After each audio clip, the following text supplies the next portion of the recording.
What's up, beautiful people? Hello, hello, hello. You are here for, yes, another Wellness Wednesday, and I'm super excited to have you here today. If this is your first live with me, welcome. And this is not, welcome back. And if you are catching the replay, shout out to you for getting this good old knowledge. I am Coach Alicia, and I am super excited once again to be able to share some good old wellness wisdom for you all. And also, I just want to say, let's continue to bring in this new year with so much great energy. Listen, I already know, on the first, we always set that goal, right? And a lot of times by February we forget what that goal was. By Wednesday I mean by Wednesday, Lord, by March we'll forget what that goal was. But not this year. Not this year. I can't remember the percentage, but I saw something the other day and they said when you people who write down their goals, they're typically however whatever that percentage was are likely to actually accomplish those goals. So again, if you know on the first, whether it was your word of the year or your goal of the year, make sure you write it down and somewhere that you can see it each and every day, and make sure that you are doing a little bit of something so that you're able to be, watering that goal each and every day. Because we can't just plant the seed and just forget about it. We got to water it. We got to nurture it. We got to, check on it and, make the modifications if we need to. We got to do all those different things, repot it, all the stuff. We can't just put the seed in there and expect for it to grow. We got to do the work too. So whether your goals are health related or not health related, make sure you write them down so somewhere you can see them, and also, just try to do a little something. Maybe it's not maybe it doesn't require like a daily thing to do, but maybe a weekly thing to do. And also, you can't tell everybody what you got going on, but if you are the type of person that needs just that accountability or somebody to just kind of be there for you to make sure you're doing what you say you're going to do, tell somebody what you got going on. You got to give them the whole tea, but just a little bit of something, so they'll be able to support you during the time that you are trying to reach the goals. But I have a great feeling about 2025, and hopefully you do too. So again, I just want to make sure we are continuing to set the tone, set the energy, and do not forget your goals. And also, I get it. Just because it's a whole new year, that doesn't mean you become a new person. But guess what? You can become a better person. So that's the goal that I would like for you guys to strive for this good year. But I'm just going to allow a few more moments for our guests to tap in. Go ahead and tag your people, tag your friends. Let them know we are here for another Wellness Wednesday. As you can see, baby girl is still growing, steady growing, and I am ready. Okay, I am ready. Always in the beginning of my pregnancy, I would see people post the little funny reels about like, oh, I just can't wait to have my baby. Like, get me out of here. And I'm like, at the time, I was like, I don't feel that way. I love being pregnant. I like it, whatever. Baby, we are at that point where I can say I relate to those posts, okay? Because I'm like, yeah, it's about that time, Lord. I think I'm ready. I think I'm ready. So hopefully here soon. January is my due month, so we will be seeing a little human here soon. So definitely keep me in your prayers and all those great things. So again, continue to tag your friends, but I am going to let our special guest come on in the room and introduce herself. Hello, hello. Hello, hello. How I are you? am Dr. Vaughn Jones. I'm an OBGYN in Houston, Texas. Okay. And I have my own practice, and we're moving into year 8. Oh, congratulations. Yes, Listen, yes. I'm gonna tell you one thing about Houston. For one, it's hot, but for two, I really enjoy every time I come to Houston, man. That's one place I wanted to do the whole baby moon. I didn't have a chance to do a baby moon, but Houston was somewhere I just wanted to come back to. I just really enjoy Houston. Yeah. But before we get into today's topic, let us know a little bit about your E2M journey. So my E2M journey started. actually 2 years ago. It'll be 2 years ago at the end of January. And I had always been someone, specifically because of family history, really aware of my health, and was somebody that worked out. And prior to E2M, I did that with my Peloton journey. So I had started that about 2 years prior to E2M. But then I got to a point where I felt like, despite me trying to eat my best and exercising, I had just plateaued and I hadn't been able to get to a place where I felt I needed to be. So I actually saw, actually through the Peloton group, um, Natasha was there, and she had done E2M before me, and I had been making up all of these things like, okay, am I really ready for this? Can Mm-hmm. I do this? And then I actually pulled the trigger to start in the March 2 years ago. And I mean, 2 years later, I have gotten to my goal, and I continue to push myself. This last year, I started to enter the wellness sector. So I did 3 shows this year, Okay, come on and was able to get, yes, now. third place and second place too. So next year, I mean, even though I'm away from E2M a little bit because I'm coaching up and trying to build muscle, I still remember the principles that Jeff and you guys set out to teach us. And, just very, very, grateful to be part of the family, and just, taking those lessons that are learned and trying to push myself further. That's all. I love that. Well, definitely Yes. congrats on your next show, and Yes. definitely go ahead and make sure you sprinkle those pictures in there so we can show you some love. And Yes. it's a show with. Do you know where your show will be? Is it gonna be Houston or? So I did 2 shows in Houston this year and then one in Dallas. And next year, it's probably going to be towards the end of the year because I'm going to still be working on kind of pushing and building up muscle. Oh, So probably a Houston show, but definitely 2026. That's when I'm hoping to, get my pro card and, flip the switch. I love it. Well, honey, I am rooting for you. Keep me posted. I love it. I love it. So So yeah, we're gonna go ahead and jump into tonight's conversation. And I know, like with many things that our bodies, and I say our bodies, I'm talking about the woman's body.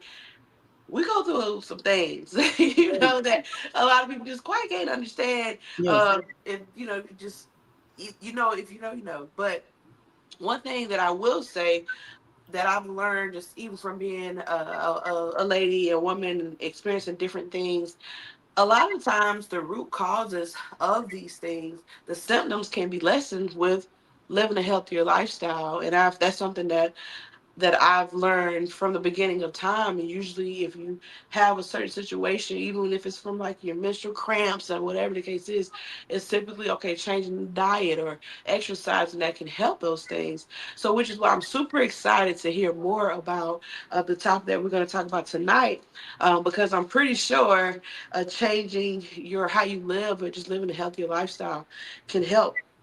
But we are going to be talking about the uterine fibroids. And for those who don't know, can you elaborate on what that is? okay. So uterine fibroids are basically, we call them smooth muscle tumors. Even though they're not cancerous, they're benign, so non-cancerous, but they're growths that can happen within the uterus. The uterus has 3 layers, and they can grow in any of those layers, and they can grow significantly.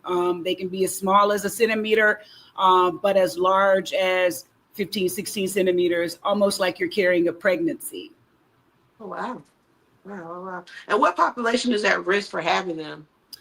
So in general, the African American ethnicity, Hispanic and Latino population are going to be at increased risk of having uterine fibroids.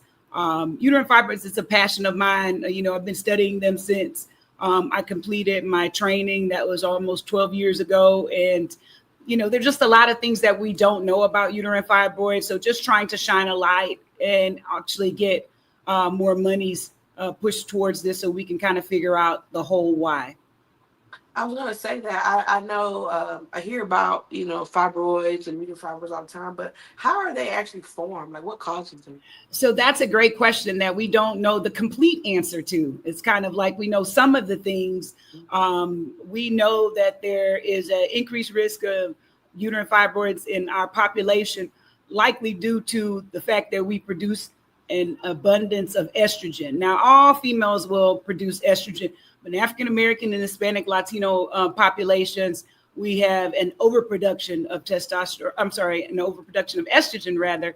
That, along with our particular ethnicity starting our cycles earlier, which means that we have more production of estrogen in our diet and environment, can increase our chances of having uterine fibroids. And genetics, just like, high blood pressure or diabetes, Mhm. same thing, genetics. Typically, if there's someone within the family that has uterine fibroids, there will be others. Oh, that's interesting to know too. Hmm. She must be, my baby girl must be really into this conversation. She is I was like, wait a minute, that was uncomfortable right there. I'm sorry. Yes. So if you see me moving around, that's why she is Yes, keeping ma'am. up. Well, you got to stay in there, baby girl. Right. Don't make an appearance right now. We having a good conversation trying to get through it. Yes. But and I know in the beginning I talked about just how um, our body just have so many different symptoms. What are some of the most common symptoms with uterine fibroids? So I would say the most common one is going to be like abnormal uterine bleeding. So like heavier cycles, or bleeding in between cycles, and pelvic pain. I would say those are the top three that most patients will come in complaining of. And what are some of the treatment options for those? So it's a lot of options that you have for treatment. There are medical options and there are surgical options. I actually see or probably remove fibroids maybe like once a week, because it's just prevalent here in Texas. So, you have medical options. Medical options would be either some sort of like low dose contraceptive option to kind of help with your bleeding, or a non contraceptive option that will kind of also help with bleeding.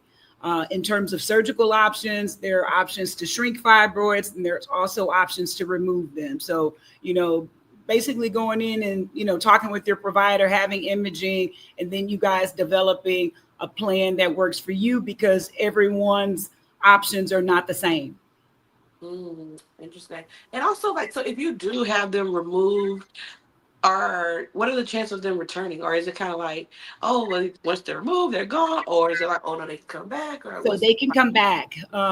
Typically, if you have uterine fibroids and they're removed, you have like anywhere from a 20 to 40% chance of them coming back, especially if they were aggressive and growing at a larger, or I guess you could say a faster rate, and they were larger, then there's a higher chance of recurrence. Okay, that's interesting to know. And do they typically multiply off of each other, or how does that? So there's a couple of theories about how fibroids work. Some of the theories suggest that they are one in themselves. So each one has a different source, or a different origin. And then there's the theory that in patients that sometimes you have a lot of uterine fibroids and they range in size. It is almost like they multiply off of one another. Okay. Well, those are definitely interesting. I know I have friends who have fibroids, and I actually have some myself, but they said they were so small that there was pretty much nothing that I needed to do at the time. Yes. But I'm like, well, I don't want them in there. Like, all of me, I don't want them in there. But it's just interesting to know because it's one of those things where it's like, oh, you hear about fibroids, but I never really knew exactly what it was. So definitely thank you for that information to have a little bit more insight on that. And also, before we get into our last question, I just want to say thank you so much for allowing us the time and you sharing the knowledge about these things because again, some people may be like myself, where it's kind of like of it, but you don't really know. Like, okay, well, what are the common symptoms? What to look for? What are the treatment options? But my last question to you is, what can be done naturally to decrease the risk of getting them or to stabilize the growth? So I think that's a great question, especially for the population that have, smaller uterine fibroids and aren't having any symptoms, and they're just looking to naturally, change them or allow for them to be stable in their growth. So fibroids are usually pretty slow to grow, which means like resolution is slow as well. But I mean, there's been a lot of studies in Western medicine here versus Europe that have looked at our diets compared to the European diet. And it specifically looked at red meat, processed foods, foods that have soy in them because soy can break down into estrogen. And there's been some, exciting, I guess you could say, conclusions basically stating, you know, pescatarian diet, staying away from processed foods, decreasing soy in the diet can help with decreasing the size or stabilizing uterine fibroids. There's also been some studies that suggest increasing activity. And it's not one thing that they specifically looked at, but like cardio, increasing, baseline heart rate may help with stabilizing the fibroids, but also may help with the population that has heavy bleeding or heavy flow.